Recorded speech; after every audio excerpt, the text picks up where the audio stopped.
Welcome everyone, Tactical Itch here, and today we have a Wood Elf battle played by yours truly, facing off against Khorne, the melee heavy faction. Now despite the Khorne melee advantage, I decided, you know what, the Wood Elves can rush, and I'll be rushing them back, with a front line of War Dancers flanking some Blade Singers in the middle.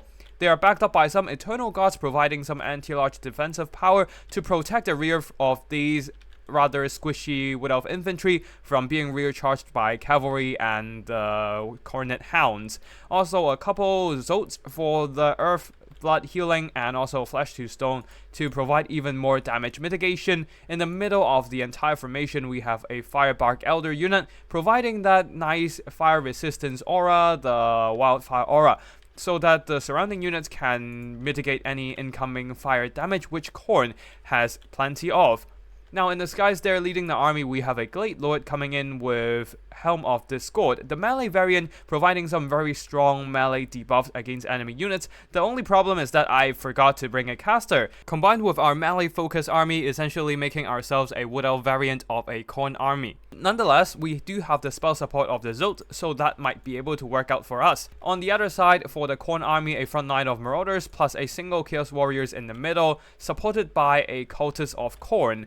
On the flanks there are two units of Skull Crushers, anti-large heavy cavalry that the Wood Elves usually have trouble dealing with. They are supported by Flash Hounds of Khorne deployed way across the battlefield at the very corners. They are cost-efficient mobility units that can threaten a lot of the Wood Elf missile infantry.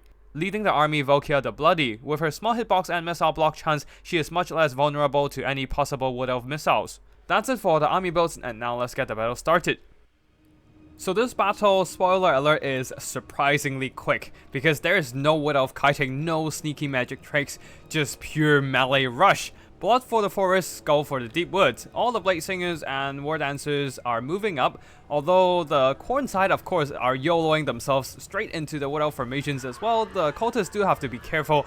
He might have heavy armor, but that's not saving him from the Blade Singers, who have great armor piercing and melee attack. As you can see here, after the initial charge, the cultist starts taking noticeable damage and will be retreating. Instead, the Marauders of Khorne plus the Chaos Warriors will all be charging straight for the War Dancers and Blade Singers.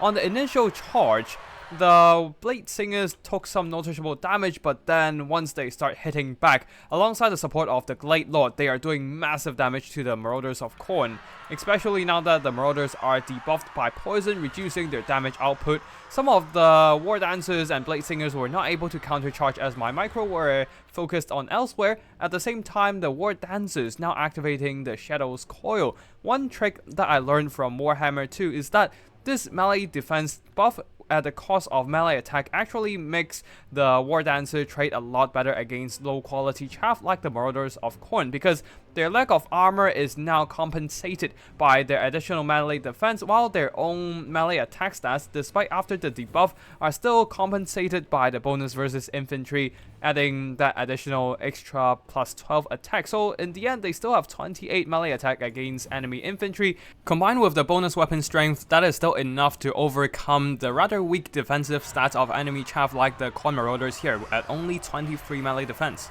Another notable thing is that the Blade Singers have switched over to the Whirling Death stance, helping them shred through the HP of all these Marauders in mere seconds, with the Whirling Death increasing their base weapon damage at the cost of armor piercing. This is especially effective against the low armored chaff. The other Blade Singers are not as lucky because I did not see that these are Chaos Warriors, so I turned on Whirling Death, which will be largely mitigated by the heavy armor of the Skull Crushers and Chaos Warriors. I did activate the Helm of Discord on the Glade Lord though, so all these Khorne units are receiving a massive melee stats debuff, helping the Blade Singers to trade relatively well despite the lack of armor piercing. With their physical resistance, especially with the Zote supporting, they should be able to hold on for now. At the back, Spear of Slopnir wrecked a whole unit of Eternal Guards, creating a weak spot on my melee box. However, there are no mobility from Khorne to exploit this. This battle was fought on the ranked ladder, so my opponent isn't exactly the most skillful. A bunch of Flash Hounds are stuck on top of my Eternal Guards, not trading cost efficiently.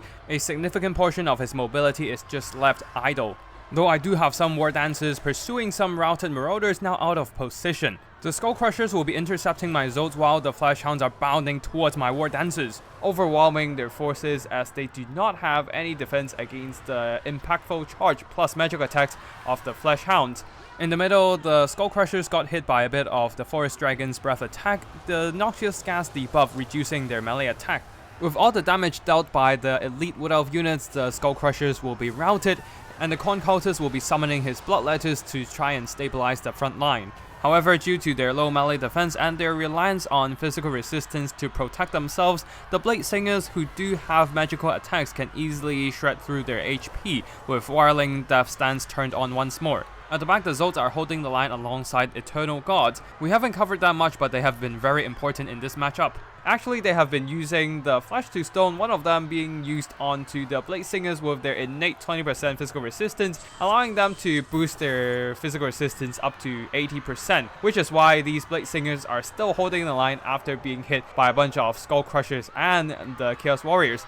And now with the magical attacks and anti-large attacks of the Zolts, the Flesh Hounds are simply struggling in this fight against a superior melee combatant. After all, the Zolts are almost double the cost of the Hounds. On the other side, the other Flesh Hounds are facing similar issues, struggling to break through the defenses of Eternal Gods and Zolts. And the Skull Crushers will be attempting a rear charge on the Zolts using the anti-large armor piercing to their advantage, but the Eternal Gods are indeed supporting my Wood Elf beasts. The funny thing of this battle is that there is a lot of dampening effect in play. The Hounds of the Blood Hunt dampening my units and stripping away their magic attacks and spell resistance, while the Zolts also dampen them back in return, though the spell resistance part are quite inconsequential because there is no spell damage on the field.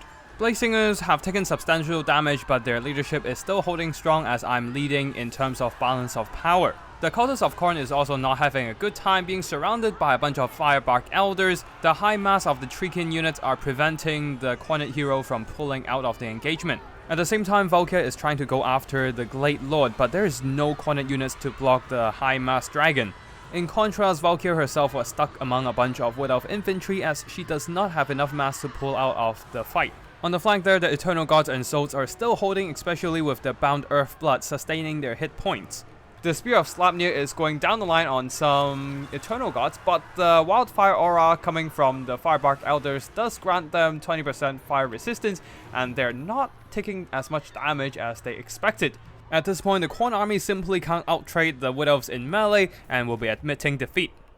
For the battle performances, perhaps it can be a bit surprising that Wood Elves is literally out-Khorning Khorne, with all the melee units out-trading Khorne in every single aspect of battle. Their Blade Singers and the War Dancers kicking all the Khorne infantry's butt, and the Eternal Gods combined with the Zolts were holding the backline fairly well, earning a lot of damage value. The Firebark Elders also holding the line there with their elite melee stats and leadership. The Glade Lord didn't do much damage, but providing that essential debuff of Helm of Discord basically helped the Wood Elf fight a lot more effective in melee grind. As for the Khorne army here, the Skull Crushers plus the Flesh Hounds were unable to trade cost efficiently against the Eternal Gods plus the Zolt combo, while the infantry simply do not have the melee stats to handle all the elite Wood Elves. As for the leadership, both Valkyria and the cultists were more well equipped to deal with smaller single entities and not a horde of elite infantry. Basically, this Khorne build was designed to deal with a missile-heavy Wood Elf army, but there are no missiles on the Wood Elf side, making this melee grind a lot tougher for the Khorne army. Anyways, that's it for today's battle. I hope you all enjoy it, and if you want to see more Total War Warhammer multiplayer battle, be sure to subscribe to my channel and check out my new videos. Thank you for watching, and I'll see you in the next one. Tactical Lich, signing out.